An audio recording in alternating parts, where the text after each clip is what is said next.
Good day to each and everyone, especially to our professor, Mr. Richie Sermon. And we are the group 3 and we will discuss the sign report, which is feminism and lesson 3. Objectives: first, define feminism. Second, explain how feminists interpret literary works.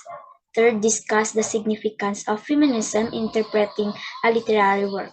Fourth, evaluate one's skills is necessary to do a feminist reading of a literary work. Fifth, interpret a literary piece using feminist approach. It is important to understand that there is a clear distinction between feminism criticism. We've most likely heard the term feminism before, but we might know how it can apply to analyzing literature in the form of feminist criticism. So, this is the topic will be tackled. Feminism. Feminism in the dictionary defined is the theory of political, economic, and social equality of the sexes. So many individuals believe that they think about women's rights and equality for women. Unfortunately for feminism, several of the concepts that serve as its foundation have been influenced throughout time and conflict between society and politics. It is important to understand and that feminism does not only refer to the experiences of women, but it also refers to the experiences of males. While strengthening the rights and equality for women is significant, feminism also aims to level the playing field for men and women in the terms of political power, economic power, social equality, and social freedom. Yet it is vitally crucial to advance the rights and equality for women. Feminism, it has often been associated with organized activity on behalf of women's rights and interests. So in this is how we frequently image what it means to be a feminist in our minds when we think of women who advocate for women's rights and interests. In feminism, we're going to see word patriarchal. Patriarchal come from the word patriarch, which means father, and so in feminism criticism, we're going to look for the ways that fatherly figures or strong male figures seem to dominated and control literatures and law. And the goal of feminism it is to expose that and point out the female are not treated as fairly. Introduction of feminist criticism. Since time immemorial, and certainly in the entire history of mankind, society has been ruled and dominated by man and the father figure, who take the entire responsibility of society and the family. In this patriarchal society, a society run by males, women have been mere objects who are there to serve their male counterparts, be it her father or her husband. Her role is restrained to childbearing and rearing and fulfilling the desires and needs of her husband and father, whether it is about sexual desires or emotional support. Women have been coerced into these socio-cultural structures as mere objects with little or no autonomy to make decisions about their lives. And it's no surprise that literature was also dominated by men and had its share of presentation of women in a fashion that has highly contributed up to the oppression of women. And the next topic will be discussed by Mr. Colonel.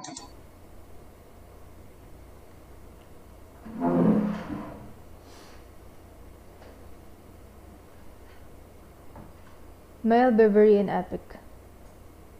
Genres like epic is one of the oldest genres in literature. Heavily romanticized male bravery and valor, while simultaneously portraying the shameful facet and weak nature of women under complete subjugation and state of subordination by patriarchal institutions. Feminism tries to expose and challenge this male hegemony that tries to justify female inferiority by various means in attempts to overthrow this phallocentric structure by breaking women of its paralyzing chains. Good day, everyone. I am Jana Sidakoy. Today, I will discuss the three waves of feminism. The first wave feminism is associated with the women's suffrage movement of the late 19th century and early 20th century, when women started to fight for the right to vote, albeit with little success.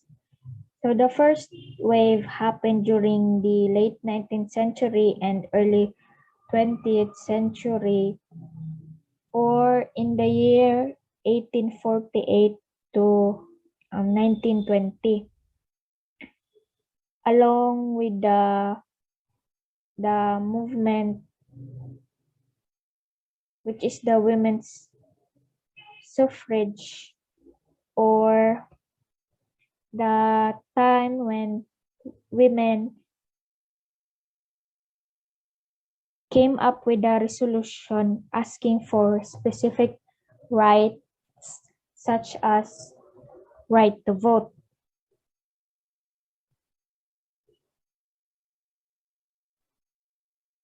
First wave feminism had a fairly simple goal, which is to have society recognize that women are humans, not property. The second wave feminism is the most complex and is hard to categorize. For some critics, it started with the civil rights movement in America, while others consider the coming of the book The Second Sex in 1949 by Simone de Beauvoir a starting point of it. The second wave naganap noong 1960s up to 1970s, which is really clear whether nag-start siya during civil rights movement in America or when naay na book na publish entitled Second Sex in 1949, which discusses the treatment of women in the present society as well as throughout the history by Simone de Beauvoir. She is a French existentialist, philosopher, writer, social theorist, and a feminist activist. It was this wave of feminism where feminist literary criticism first emerged as a highly radical and effective form of literary criticism. From this point, feminist theory and criticism started to develop its proper ideas propagated by various feminist critics from around the world. So during this wave, um, the three main types of feminism emerge, which is the mainstream or liberal, second is radical, and cultural. Mainstream feminism focused on institutional reforms, which meant reducing gender discrimination, giving women access to male-dominated spaces, and promoting equality. While ang radical feminism wanted to reshape the society entirely, saying that the system was inherently patriarchal and only an overhaul would bring liberation. It resisted the belief that men and women were basically the same. The last type is the cultural feminism, which had a similar view and thought that there's a female essence that's distinct from men. The next wave will be discussed by Mr. Joshua Dalino. Good day, everyone. I am Joshua Dalino, a reporter from Group 3, and I will going to continue the topic about second wave of the three waves of feminism that was recently reported to you by Miss Dakoy. Here, Elaine Showalter. She is an American literary critic who is a feminist and writer on cultural and social issues. She also influenced feminist literary criticism, and she developed the concept and practice of gynocritics. Gynocritics was coined by Elaine in 1978 to refer to a form of feminist literary criticism that is concerned with women as writers. Elaine Showalter, she played a major role to protect the women's expression and freedom to the patriarchy or men. French feminism and black feminism proposed by African Americans also got popularity in the later stages of the second wave. Alice Walker, she is a black feminist that coined the term womanist in her collection In Search of Our Mother's Gardens to mean a black feminist or feminist of color. Alice Walker, she criticized the universal approach that was taken by European and other white feminists. She argued with them that their version is working but couldn't fully represent the oppression faced by black women by patriarch and white racism that is common up until now. So the French feminism, they also support the approach of implementing or creating different female language that separate itself from male languages for them to express their expressions and as well as emotions to the patriarch. As you can see on the course pack, page 22, there is no third wave of feminism there, but I included it for you to learn. So the third wave of feminism is emerged in the mid 1990s. It was led by so-called Generation Xers who were born in the 1960s and 1970s. In the developed world, come of age in a media-saturated and culturally and economically diverse milieu. The third wave greatly focused on reproductive rights for women. The feminists, they advocated for a women's right to make their own choices about their body and stated that it was a basic right to have a access to birth control and abortion. That's all. Thank you. Hello, good day. I'm Denver Dagami. So, feminist criticism. Feminist criticism is concerned with the ways in which literature and other cultural productions reinforce or undermine the economic, political, social, and psychological oppression of women. This school of theory looks at how aspects of our culture are inherently patriarchal, male-dominated, and aims to expose misogyny in writing about women, which can take explicit and implicit forms. So what is misogyny? Misogyny is hatred of aversion to or prejudice against women in a culture that promotes violence and misogyny. An example of misogyny is violence against women, which includes domestic violence and, in its extreme force, misogynist terrorism and femicide. This misogyny, Tyson reminds us, can extend into diverse areas of our culture. Perhaps the most chilling example is found in the world of modern medicine, where drugs prescribed for both sexes often have been tested on male subjects only. Feminist criticism is also concerned with less obvious forms or marginalization, such as the exclusion of women writers from the traditional literary canon, unless the critical or historical point of view is feminist. There is a tendency to underrepresent the contribution of women writers. That's all. Thank you.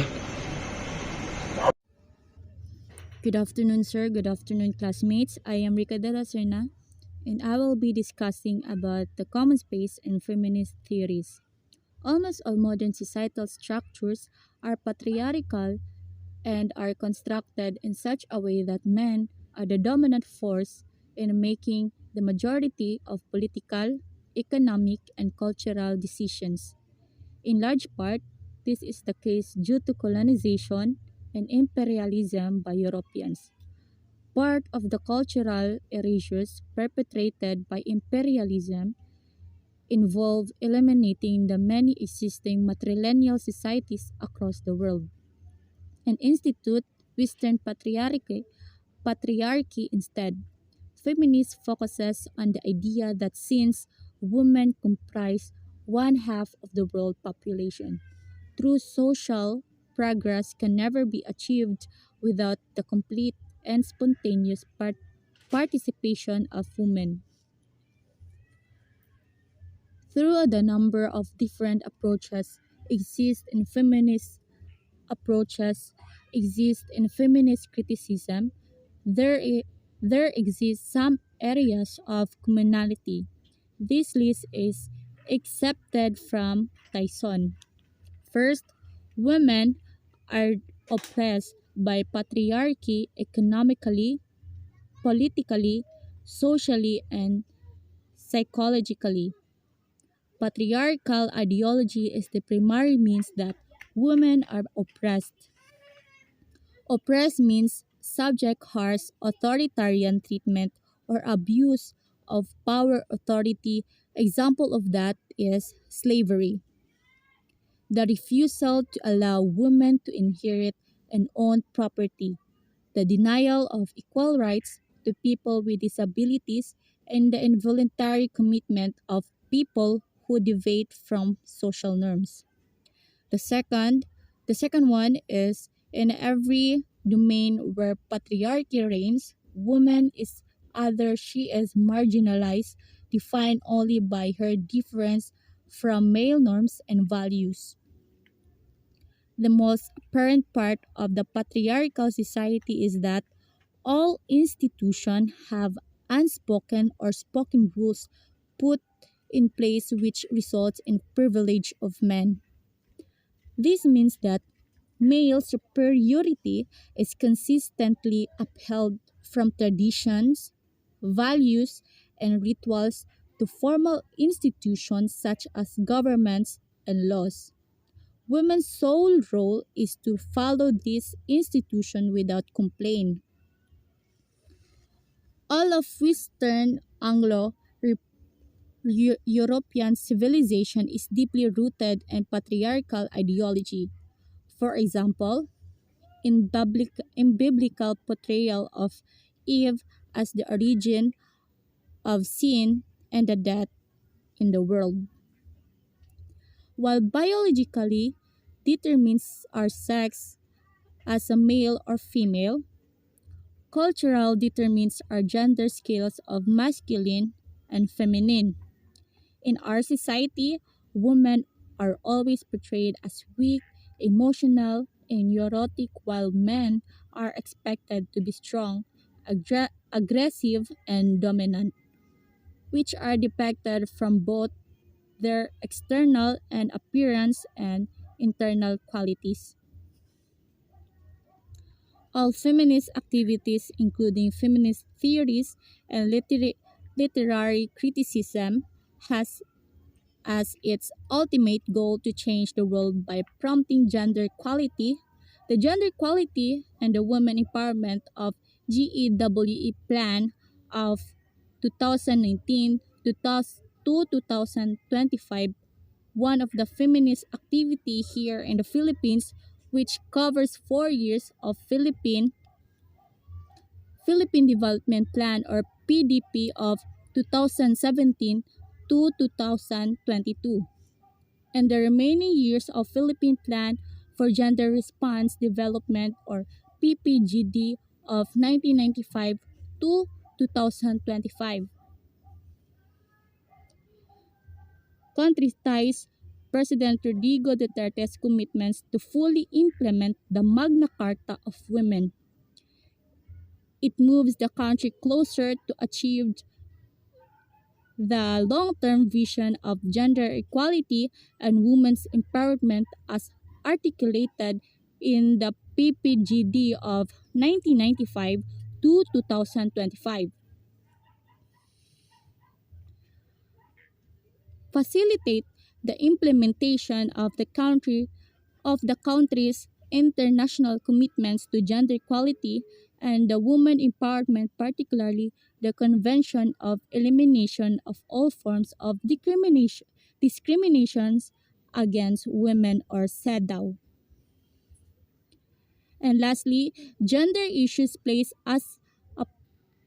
issues plays a part in every aspect of human productions and experience.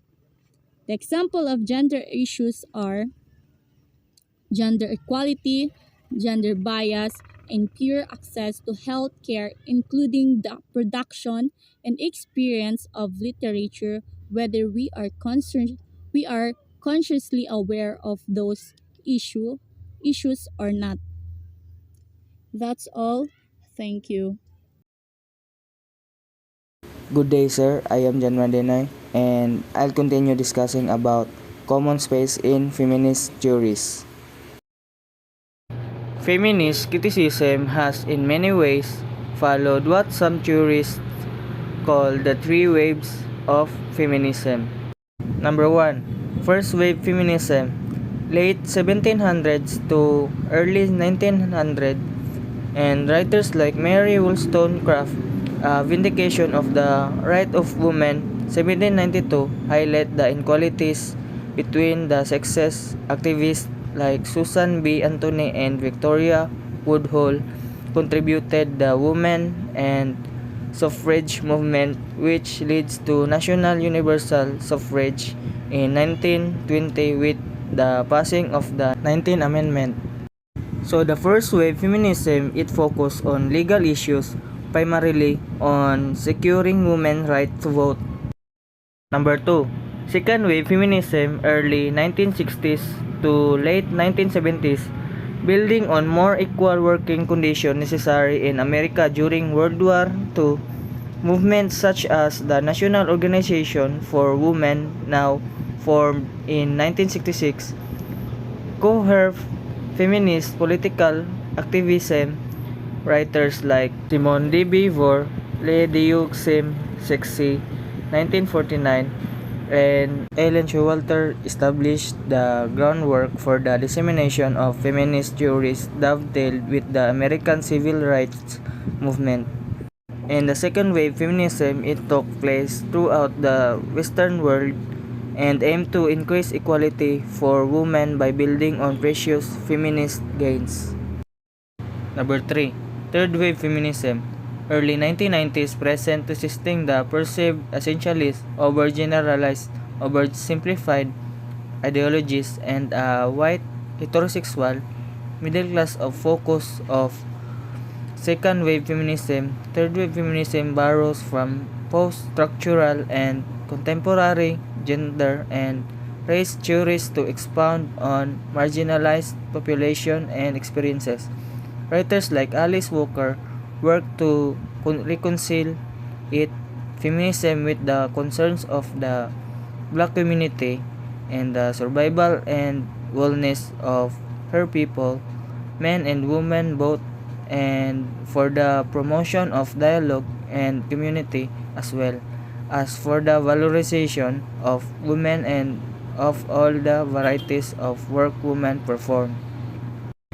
So the third wave feminism, it began in the United States in the early 1990s and continued until the rise of the fourth wave in the 2010s. And that's all, sir. Thank you.